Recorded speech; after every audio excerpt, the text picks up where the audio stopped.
From a humble garage in 1976 to the pinnacle of global technology, this is the story of Apple, not just the story of a company, but of an idea, a revolution, and the two Steves who started it all, Jobs and Wozniak. Their vision was simple yet profound, to put the power of a computer into the hands of everyday people. The Apple I was more than a circuit board. It was the first spark of a digital wildfire. With the Apple II, they didn't just sell a machine, they sold a dream. It was personal, accessible, and it brought the digital world into homes and schools. The iconic rainbow logo became a symbol of creativity and rebellion against the gray corporate world of computing. But as the 80s dawned, success brought new challenges. The garage-born camaraderie was replaced by boardroom battles. The Macintosh arrived in 1984 with a legendary Super Bowl ad promising to shatter conformity. Its graphical user interface was a revelation, a friendly face for the intimidating world of code. It was beautiful, intuitive, a piece of art. But behind the scenes, the artist was at war with the corporation he co-founded.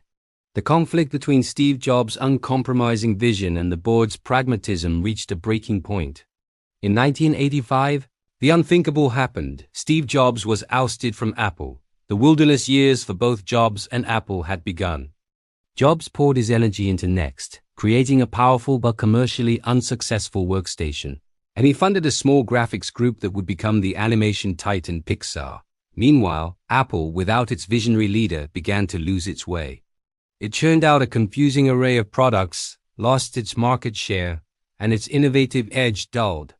By the mid-90s, the company that had once promised to change the world was on the brink of collapse. It was a cautionary tale of what happens when the spirit is lost, leaving only the bite. But every great story has a second act. In 1997, in a stunning reversal, Apple bought Next and Steve Jobs returned. He walked back onto the campus he had co-founded, not as a vanquished foe, but as its last hope. The company was bleeding money, its future uncertain. Jobs' first move was ruthless and brilliant. He slashed the product line, simplified the focus, and instilled a new mantra: think different. This wasn't just a marketing slogan. It was a renewed declaration of purpose. The launch of the iMac in 1998 was the first sign of the comeback. It was a splash of color in a sea of beige boxes, an all-in-one computer that was as easy to use as it was beautiful to look at. It saved the company, but it was just the beginning. Jobs saw a future beyond the desktop, a future where technology wasn't just on your desk, but in your pocket, in your ears, everywhere. The new millennium brought the digital hub strategy. The iPod wasn't the first MP3 player, but it was the first one that felt magical, 1,000 songs in your pocket. Paired with iTunes, it didn't just change how we listened to music. It saved the music industry from piracy and created an entire ecosystem. Apple was no longer just a computer company. It was a cultural force. Then came 2007. On a stage in San Francisco, Steve Jobs unveiled a device that would redefine the 21st century. An iPod, a phone, and an internet communicator. Not three separate devices, one device. He called it the iPhone. Its multi-touch interface was pure science fiction made real. It rendered physical keyboards obsolete overnight and put the entire internet in our hands. The App Store followed, unleashing a wave of creativity and a new economy powered by software. The iPhone changed everything: how we communicate, work, shop, and live. It connected us in ways previously unimaginable, creating a global village woven together by digital threads. It was the ultimate expression of Jobs' original vision. Technology so powerful and personal, it becomes an extension of ourselves. Following the iPhone came the iPad, creating yet another new category of device and solidifying Apple's dominance. But this incredible era of innovation was shadowed by a personal battle. Steve Jobs passed away in 2011, leaving behind a monumental legacy. The question on everyone's mind was, could Apple continue without its soul? Under Tim Cook, Apple grew into the most valuable company in the world.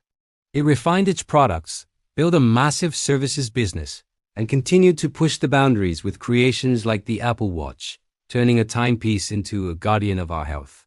Yet, the ghost of Jobs lingers. Is the era of groundbreaking, world-changing innovation over? Or is Apple quietly laying the groundwork for its next big leap? We've seen hints with Apple's push into augmented reality. And now, the Vision Pro, a device that promises to blend the digital and physical worlds in a way we've only seen in movies. They call it spatial computing. What does this future look like? Imagine a world where our digital information is no longer confined to glowing rectangles. A world where our glasses can overlay maps onto the streets we walk, where virtual collaborators sit in our real-world offices, where our biology is seamlessly monitored and enhanced by the tech we wear. This is the speculative frontier, where the bite doesn't just assist the spirit, it begins to merge with it. From a garage to a global empire, from a simple circuit board to technology that could merge with our very consciousness, the story of Apple is a modern epic. It's a tale of creativity versus greed, connection versus isolation, and the unending quest to build tools that amplify what it means to be human. What started as bite and spirit continues to evolve. The next chapter is still being written, and we are all living in it. Thank you for watching. If you found this journey as fascinating as we did, please subscribe, and share your thoughts on Apple's future in the comments below. See you in the next one.